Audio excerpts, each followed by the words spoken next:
Good afternoon and welcome to Muskegon Rotary. My name is Tim Arter. I am the president this year and have the pleasure of serving all of you. Today's program will be a presentation from the Little River Band of Ottawa Indian Family Services. Today we will begin with the Pledge of Allegiance and follow with a reflection, and then we will recite the four-way test at the end of the meeting. At this time, we'll do the Pledge of Allegiance. I pledge allegiance to the flag of the United States of America and to the republic for which it stands, one nation, under God, indivisible, with liberty and justice for all. At this time, I'd like to have Myrna Olson come forward, but also it just came to my attention that Steve Olson's son, Matt, passed away on Sunday, and so I'd like to take a moment of silence, if you would.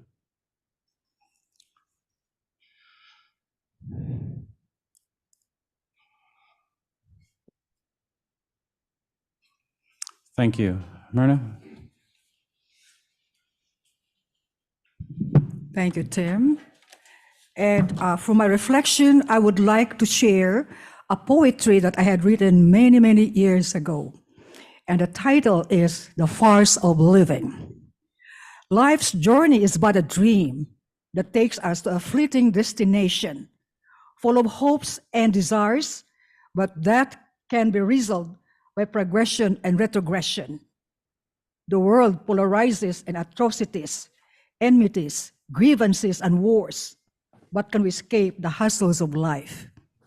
Because when there is optimism, there is pessimism. Where there is remembering, there is forgetting.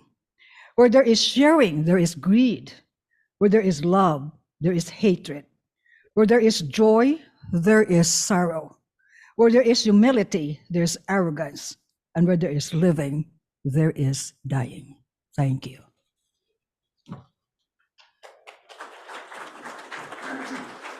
Thank you, Myrna. Well done. At this time, you can return to your lunch, and we will resume our meeting in a few minutes.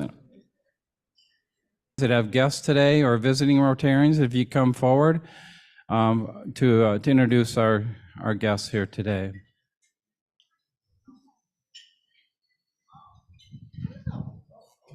Thank you. Come on up. Hi, everyone. I'm Monica Turnbull, the CEO of Boys and Girls Club. While I have the mic, I will say thank you to those that participated in the cleanup of the Boys and Girls Club backyard. We can now finally use the space that we have on the lakefront, so thank you. Also, I'm introducing my guest, Patrick O'Brien. He is our Resource Development Director.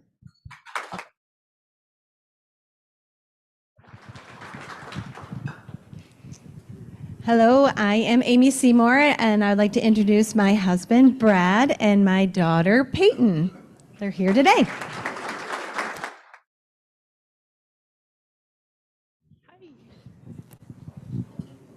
right here, right there. All right, we've got our last two exchange students in the house.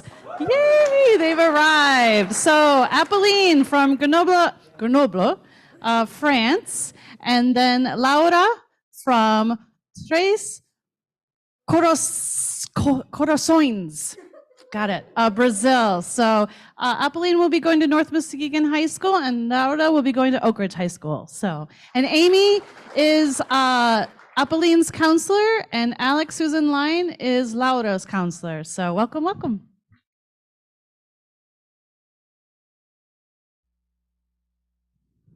Hello, I'm Stacy Kennedy with Youth for Christ, and I'd like to introduce my daughter, Alita Kennedy. When Alita was in high school, she was the secretary for the Rotaract Club at Montague.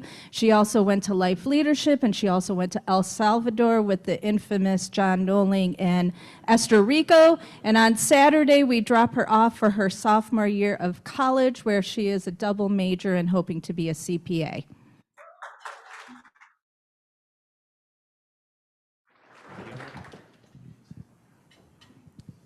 Hello, everybody. I'm Alex Fonseca with Fresco Painters, and today I have my dad back here from Brazil.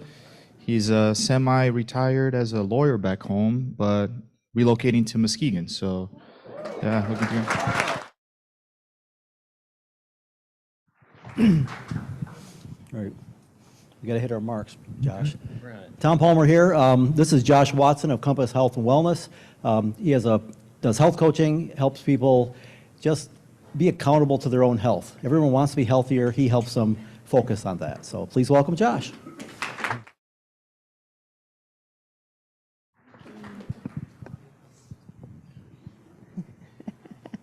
It is indeed my honor and pleasure. Most of you know Claudia Kerr-Bryant. She's friend, colleague of many of you, and if you don't know her, you can get a hold of her at Windermere, her high-end, wonderful consignment furniture store in Spring Lake, Michigan.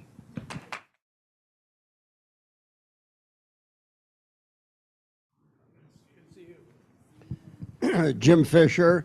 I am happy to share that Mike Youngdahl, longtime businessman in Muskegon and longtime Muskegon Rotarian, and now living in North Carolina, member of the Southport North Carolina Club, is visiting with us for several weeks, and you've seen him.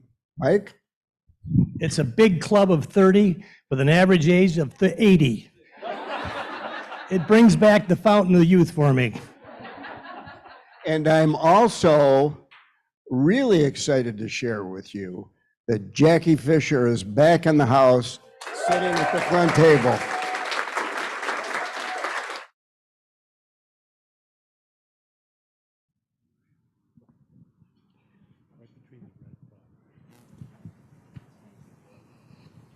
Hi, I'm Pam Babbitt, and I would like to introduce to you my great-grandson, Brock Babbitt.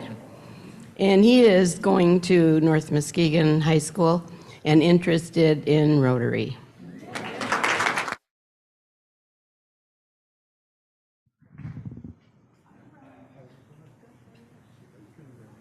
Hello, I'd like to introduce my guest and friend, Rachel Copps, and she is also going to speak to us today. Rachel is a case manager with the Little River Band of Ottawa Indians, and we're going to be so excited to hear her lovely presentation. You'll get lots of great information today if you don't already have some of it. And we did put information on the table for those of you who would like to take it. Thank you.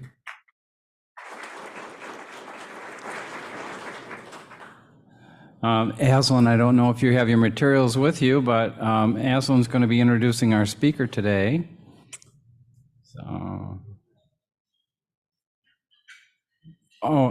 yeah, yes. Sorry, Aslan.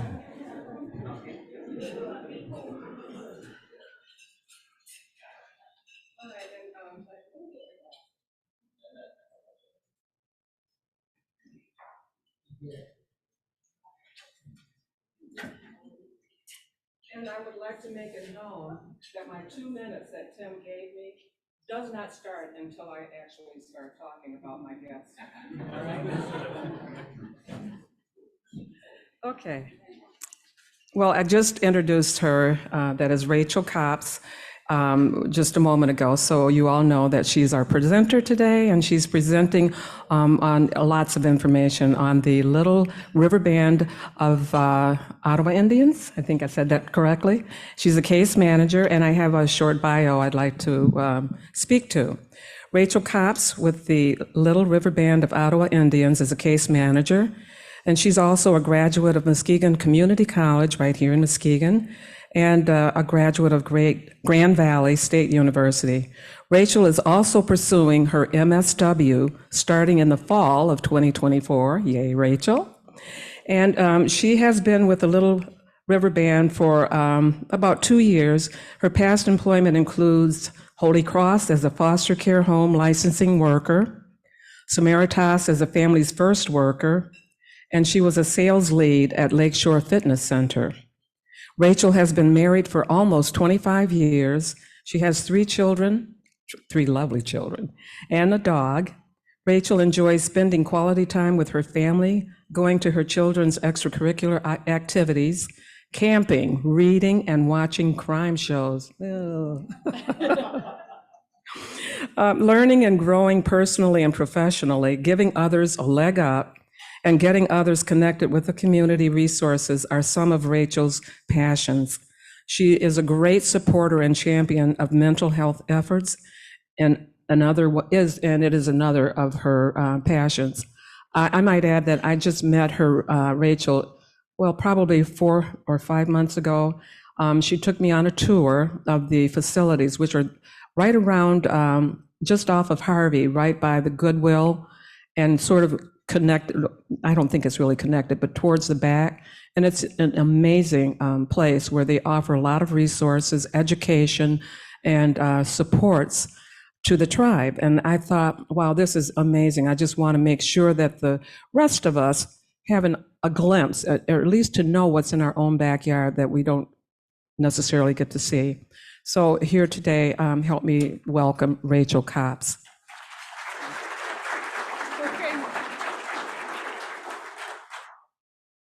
Good morning, early afternoon. Nice to see everyone. This is my second time at Rotary. Before, when I was at Lakeshore Fitness Center, I was the sales lead and did a presentation on memberships. So it's good to be back around friendly faces. We service tribal members. So they have to be enrolled and have a tribal ID or be a first descendant and eligible for enrollment.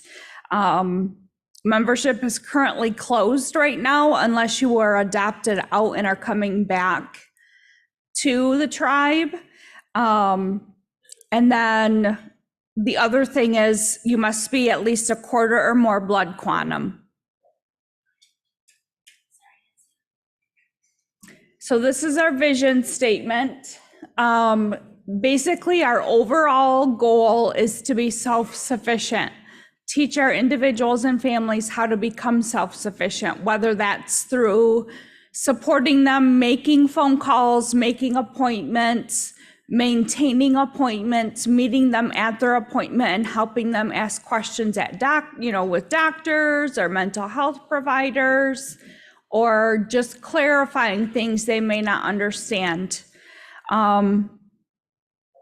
We do only cover a 9-county service area, and that is Wexford, Mason, Lake, Manistee, Muskegon, Kent, Ottawa, Newaygo, and Oceana. So as long as that tribal member is in that 9-county area, we can service them, and we go to them and meet them where they're at in their home. Some people do not want us in the home, so we meet them in a public place, or we do a Zoom visit. We try to be as respectful and responsible to our members as possible.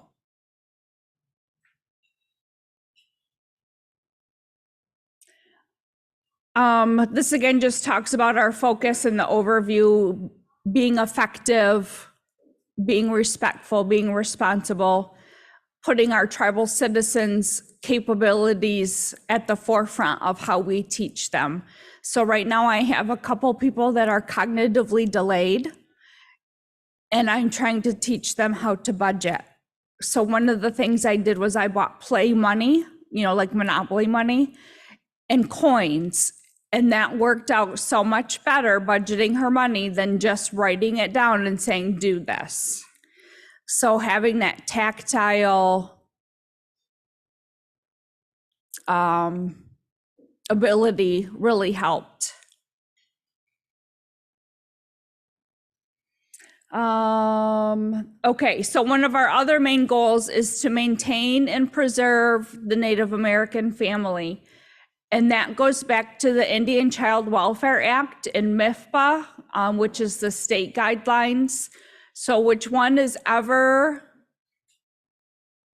greater or more inclusive, that's what we follow. So right now I have a case in tribal court, and DHS, who I have a very wonderful partnership with, provides the active efforts. And I'm there just to kind of oversee that culture is maintained, that culture is accessible, that any needs that the family has is met, whether it's by me or the department.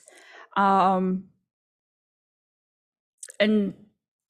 it's kind of all encompassing, because with education and advocacy, that to me goes hand in hand, and that's two big pieces of what I do.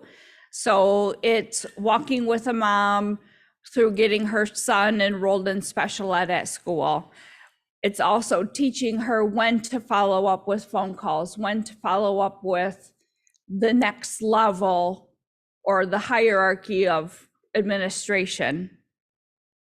It could be something as simple as going through a sale ad to know what to buy for groceries and creating a meal plan based on that. We also have elder services.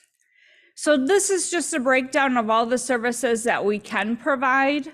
Positive Indian parenting is near and dear to my heart. I'm a trained teacher for Positive Indian parenting, and there's 8 lessons, and it goes through anything from lessons of the cradle board, which is how babies traditionally are wrapped and swaddled, to lessons of the storyteller and how stories and when stories are told. Traditionally, we never tell stories in the spring, summer, or fall. It's always a winter thing.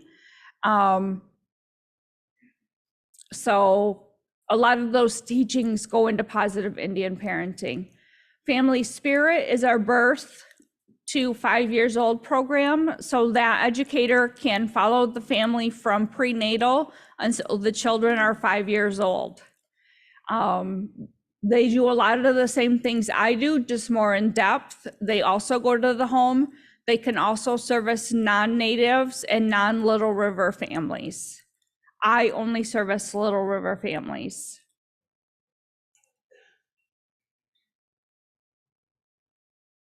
So these are our 7 grandfather teachings. For me, teaching my children, I put integrity on there, along with respect, because you need to respect yourself, and to respect yourself, you need to have integrity and do the right thing when no one's looking. But there's teachings on all of those 7 principles and examples of that throughout Positive Indian parenting as well. So self-sufficiency, we take a holistic approach to that. So we start small with small goals to reach an overall arching goal. So maybe the goal is employment. How are we going to get there? Why do you need employment? What's going to make you successful? And these are all things that I have my individuals and families answer. I don't answer them for them. It has to be their goal, so they do the work. And I will work as hard as they work and support them in whatever they need. This is a little bit about ICWA and reunification. So the goal is to always keep families together no matter what. There needs to be a traditional cultural component when writing case service plans or treatment plans from the department. And I try and align our goals that I set with my families with the department's goals. That way the family's not doing extra work and they can feel successful and see their progress. We also have elder support services. And that's anything from budgeting to getting them set up with senior resources. We have a program called Commodities. So a lot of our families qualify for food stamps, but they do not take the food stamps because our commodities department will deliver them groceries for the month. Anything from bison, fish, wild game, fresh fruits and vegetables, whole grain cereals, so they deliver that right to the family. There is an application process for that and some income guidelines for that as well, but generally, if they qualify for food stamps, they qualify for commodities. Some of the other things that I can do with elder services is assist with paperwork and at doctor's appointments. So if they're kind of on the edge where they don't quite understand what the doctor's saying, then I can go to the appointment with them, interpret it, and explain it. Let me clarify, I am not a medical professional, so I always am looking to the doctor for guidance. The other thing I don't do is I don't do med management. So I would get them set up with senior resources for a nurse to come in and do that. Members assistance is another big part of our department. They offer emergency vehicle transportation assistance. So they will put money towards a car to fix it. So like if it needs brakes and tires, they'll put so much money towards that. They also help with utilities and mortgage payments. And we also have an elder chore service.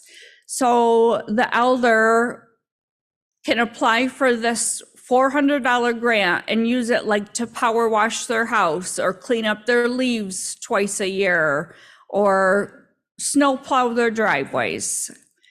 So that's very helpful. We also have a mental health counselor and a substance abuse counselor. Right now, they can see patients or clients in Muskegon, but it's via Zoom. We are working on getting a mental health counselor here in Muskegon full-time.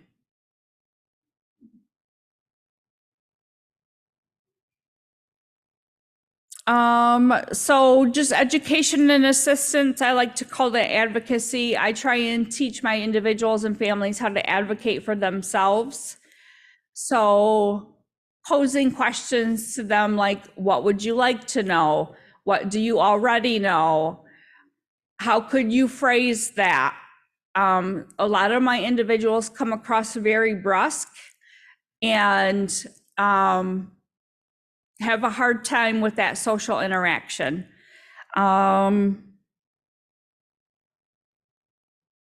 We talked about positive Indian parenting already. We talked about family spirit. We also have a domestic violence program. It's called Victim Services, and you can be anywhere in our 9-county area and they will service you. You don't have to be just a specific tribal member or be Little River. They will service anybody.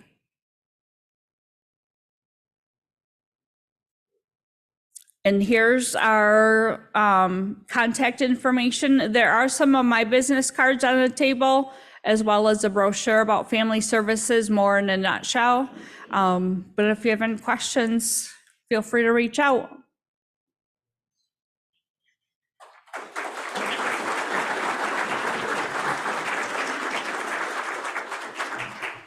We have time for questions if you'd like to answer some? Sure.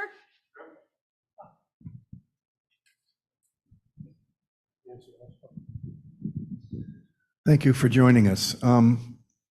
Where's funding come from? I mean, what's the scope of the resources that you have financially? If I understand it right, it comes from the tribal government. So whatever they're allocated from the casino gets filtered down into a budget. So there's so much for salary, insurance. We have something called tribal activities, client services. So client services purchases gas cards, bus passes, Meyer card, things like that we can support for a short-term emergent need. And then that's where the budgeting plan comes in. Rachel, how many members are there of the Little River Band in Muskegon County? Approximately 900. I just wanted you to elaborate on, I've sold several people houses from your tribe, and there's money that gets saved up for a young child and they get it for college or maybe to buy a house later on. I'm not sure what that's called, but I'm not exactly sure what it's called either. I know at one time we had a home down payment assistance program. I have not personally used it or know of anybody that has. I know that it's out there. okay. I've seen people get significant gifts or whatever it would be called. The other thing you might be thinking of is if a child is a tribal member, their per capita payments go in a trust fund. Okay.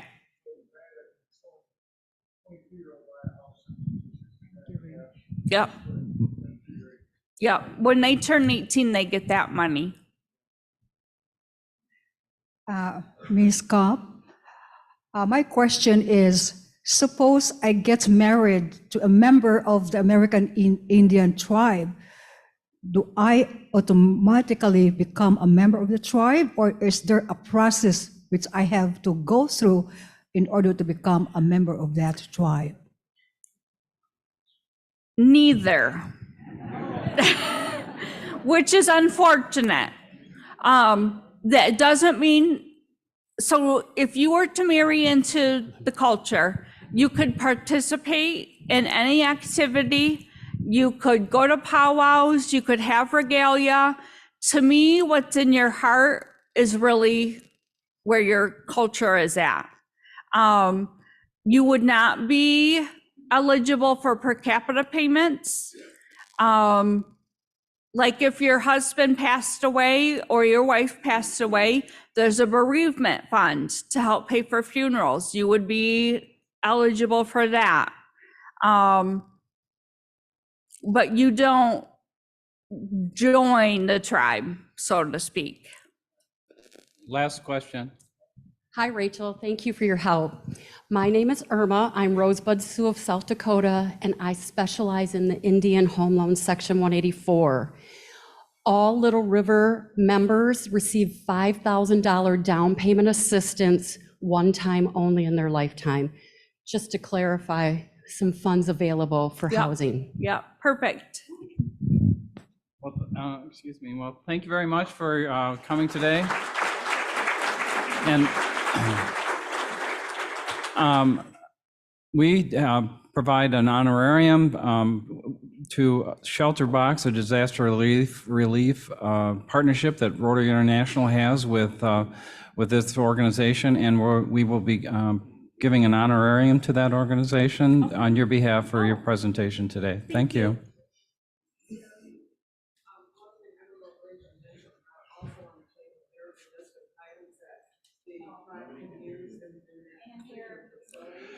Apparently there's an item on your table for, is it more or less a wish list, Aslan? A wish list to take a look at, so.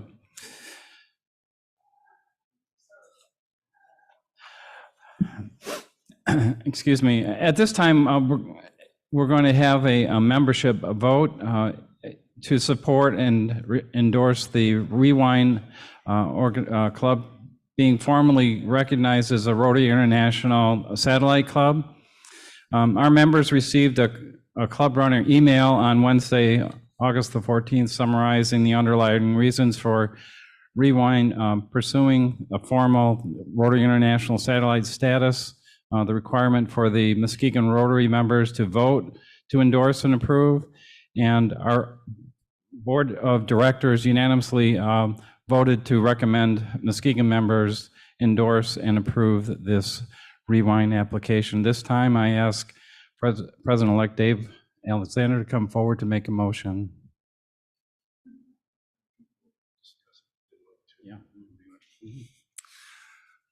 Members, I move the following. The members of the Rotary Club of Muskegon endorse and approve the club's sponsorship of an application for the establishment of a Rotary International Satellite Club to be named Rotary Satellite Club of Muskegon Rewind.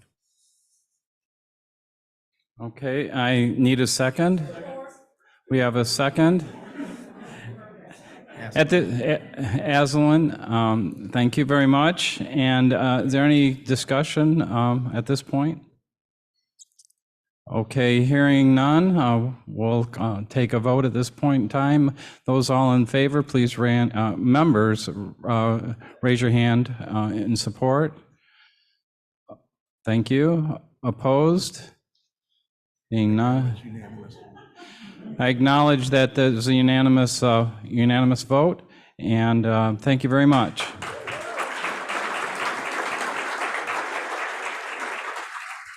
At this time, I ask Mike to move forward the birthday slide. Anybody have their name up there yet? I think we got a few. Emily Morgenstern on August the 22nd, Judy Hayner on the 24th, Christy Nagan, she was sitting over there a short minute ago. The 25th, Amy James and Amy Seymour, both on the 25th. So at this time, let's sing happy birthday to our members here. Happy birthday to you. Happy birthday to you. Happy birthday, happy birthday. Happy birthday to you. Well, thank you very much. Just a reminder that for those of you who appear on this list, or if you wish to give it along with them, you can do that. A contribution of $10 to our Caring Connection. We have envelopes and cards up here, plus a QR code if you want to make your contribution that way. At this time, we're going to do a spotlight video. As I mentioned, for Rotarians in Action, we are going to spotlight a number of items relative to our club. This one is to spotlight beneficiaries of our philanthropic grants to the community. Today, we are spotlighting a grant recipient from our Rotary Community Fund at the Community Foundation. I'm Ron Suzak. I'm the Executive Director of the Muskegon Area District Library, and I'm also a board member of the Muskegon County Bicycling Coalition. Today, we're going to be talking about MABL, the Muskegon Area Bicycle Library, which is a partnership between MADL, the Bicycling Coalition, and Hackley Community Healthcare. So it was a conversation that started shortly after I came to Muskegon between myself and Rob Taylor with the Bicycling Coalition.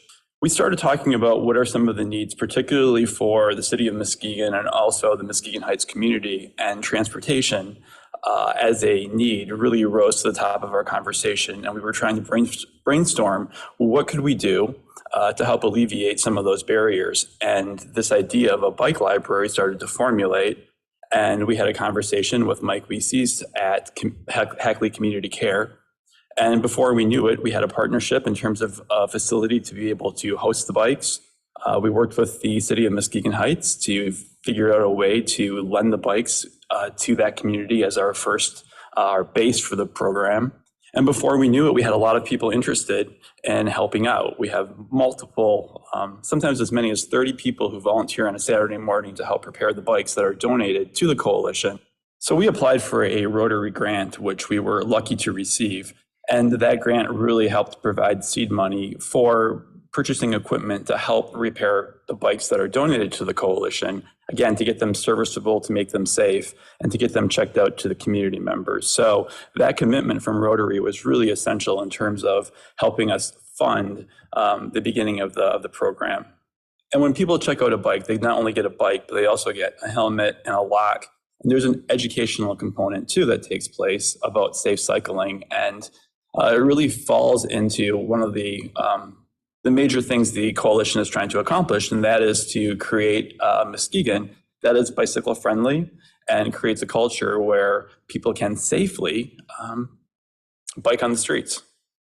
Well, I think Rotary, with its mission that is so heavily focused on service, is an organization that will take a chance, that will provide resources to a project like this that really didn't necessarily have a guarantee of success. When we started the bike lending library, we were uncertain as to how quickly people would gravitate to the service, but Rotary was committed to helping us at least try. And I think it says a lot about what our Rotary Club is up to and what they're willing to help the community accomplish.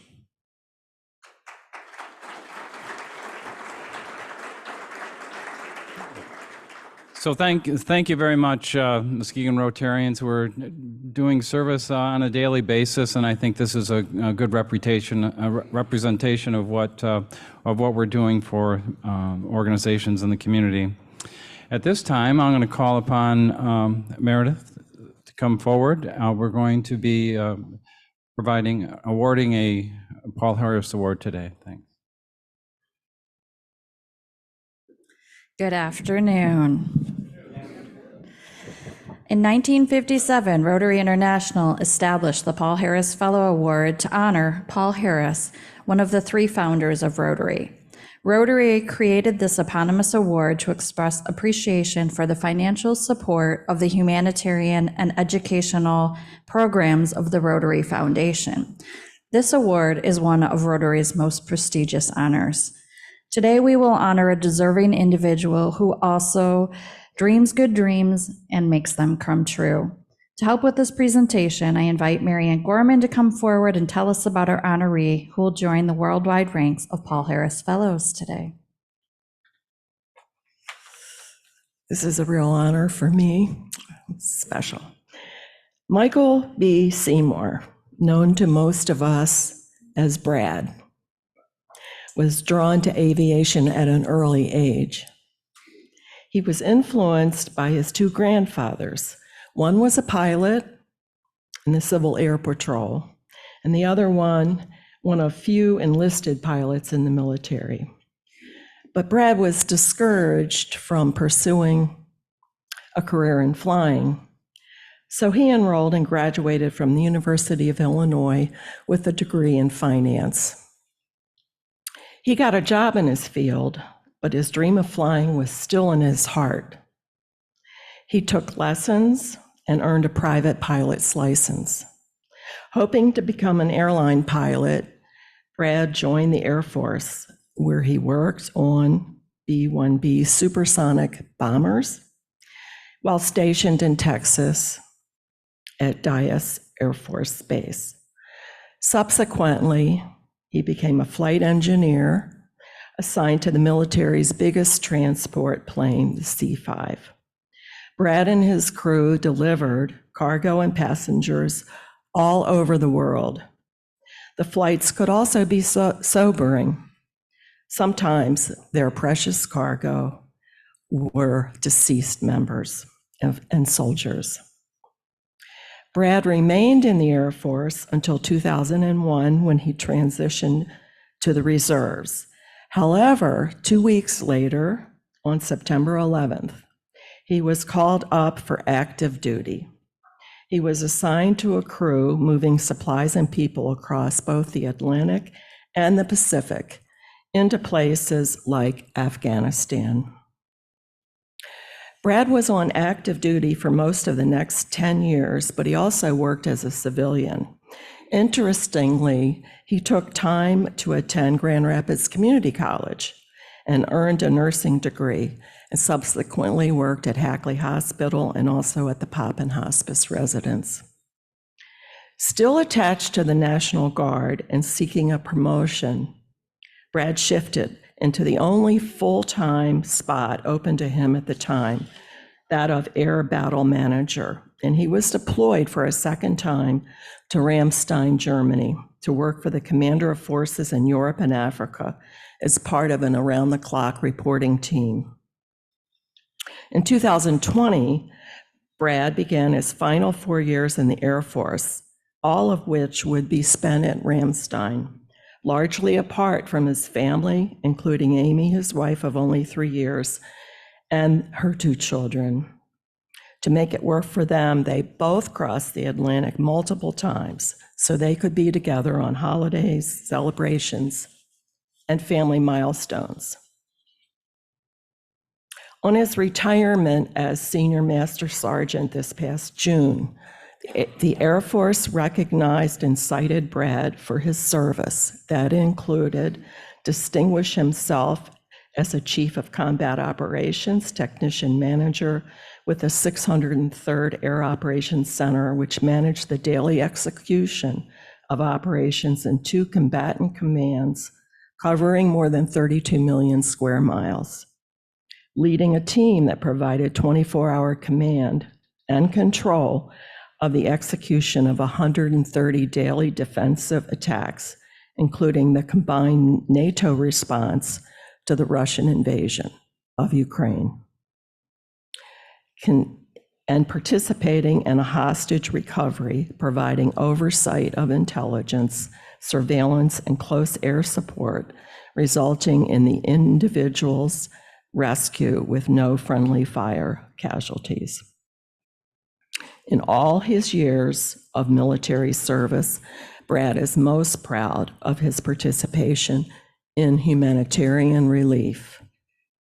For example, when an earthquake devastated parts of Istanbul, he was in the crew that transported an urban search and rescue team from Miami, Florida to Istanbul. And when Afghanistan refugees were coming into Germany, he provided nursing triage, helping families to get settled. Brad's 30 years of military service were unexpected and exciting. They're characterized by strong leadership, his enthusiasm for his work, his love of challenge and adventure, and a deep commitment to service above self.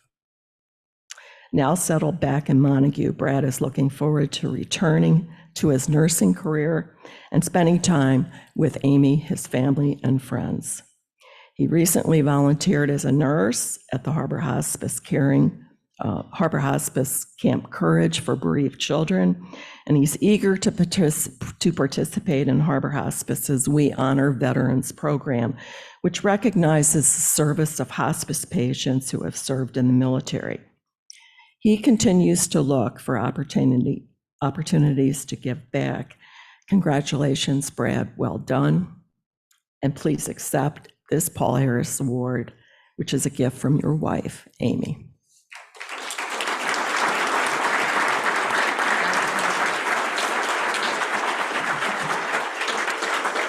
Well, we're already on our feet.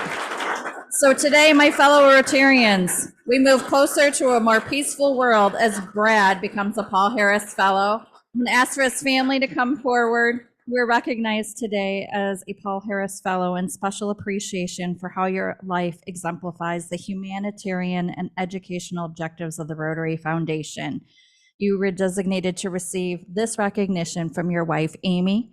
On behalf of the Rotary Foundation Board of Trustees, you will receive 3 emblems of a Paul Harris Fellow, a lapel pin, a medallion, and a certificate that states you have been named a Paul Harris Fellow in appreciation for tangible and significant assistance given for the furtherance of a better understanding and friendly relations between peoples of the world. Please accept our congratulations and sincere appreciation for your commitment to a shared world of understanding and peace goals. Rotarians and friends, one more time, please stand and recognize our newest Paul Harris Fellow in the world, Michael Bradley Seymour.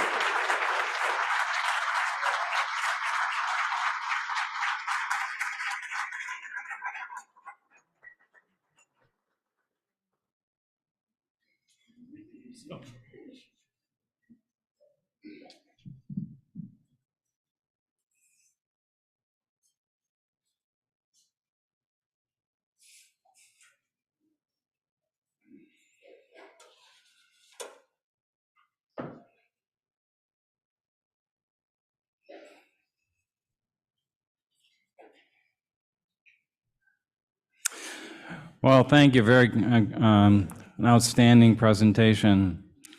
Now for the announcements. There is no rewind meeting tonight. We have, again, the Microforest Mondays, this coming Monday, 8:30 to 10:30. At this time also, I'd like to call forward Stephanie, Craig, and Tim for announcements. While they come forward, I wanted to let you know that, again, there's a new member Coffee Connect, which will be held on Friday, September 20th at 8 a.m. The Muskegon Rising episode number 23, how incarcerated individuals are transitioned back into the community, will be number 33, as I mentioned, an interview of Vanetta Melton of Health West. And if you, Stephanie, if you want to come forward, Mike.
Great video, right? Thank you, Mike.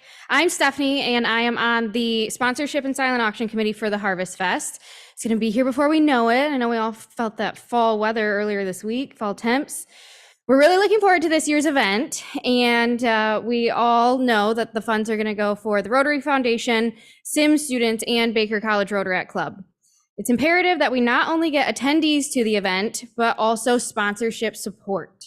Our lofty goal this year is $30,000, and we're about a third of the way there. So we're looking for larger sponsorship donors, ideally $1,000 or more, and significant giveaway items or experiences for our silent auction. So each sponsor will receive tickets and recognition before and during the event, plus some more. If you know anyone that you feel like would be a good sponsor, or you yourself, if you want to be a good sponsor for this event, or have something to donate to our silent auction, see me afterward. Dave's also here. Thanks. Craig, you want to come forward?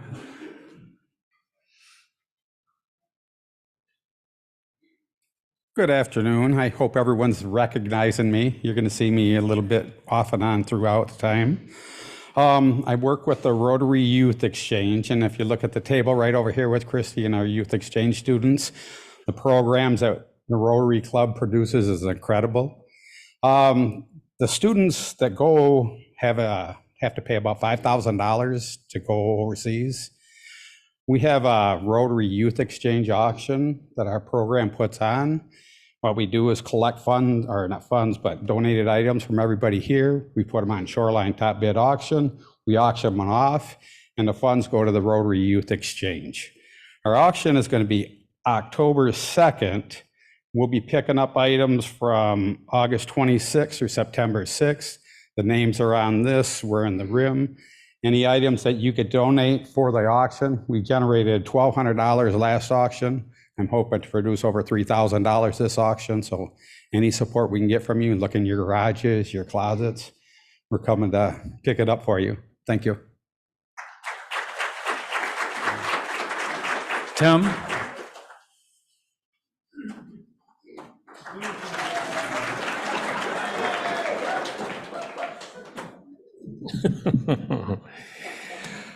Good afternoon, my fellow Rotarians. My name is Tim Lipan.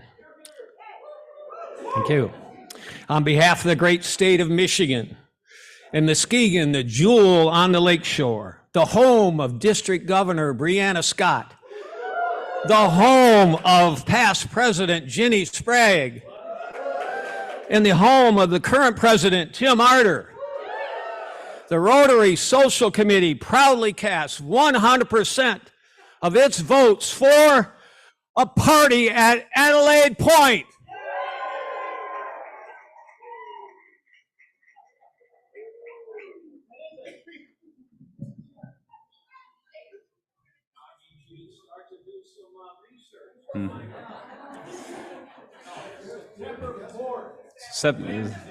Wednesday, September 4th.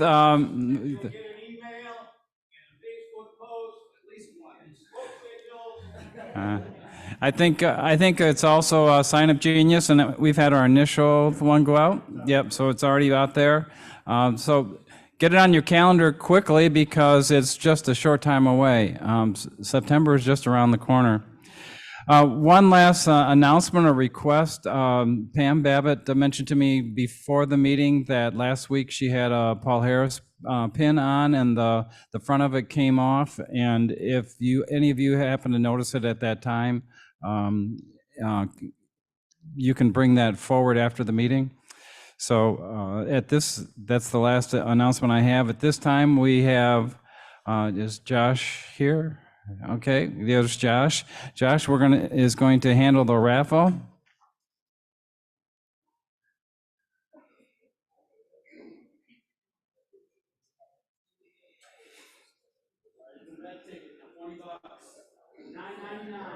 $9.99. What's a magical number? Looks like Walter has it.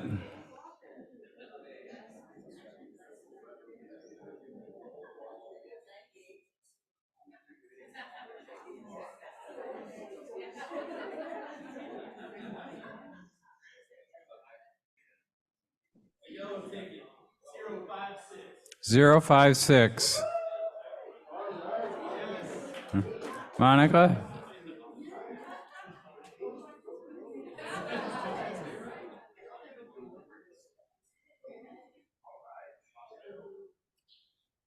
And the yellow ticket, 039. 039.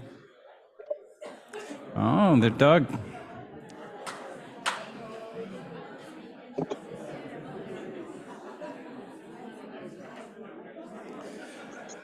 Okay, next week's program. Next week's program will be a presentation from the Wheelfish Group.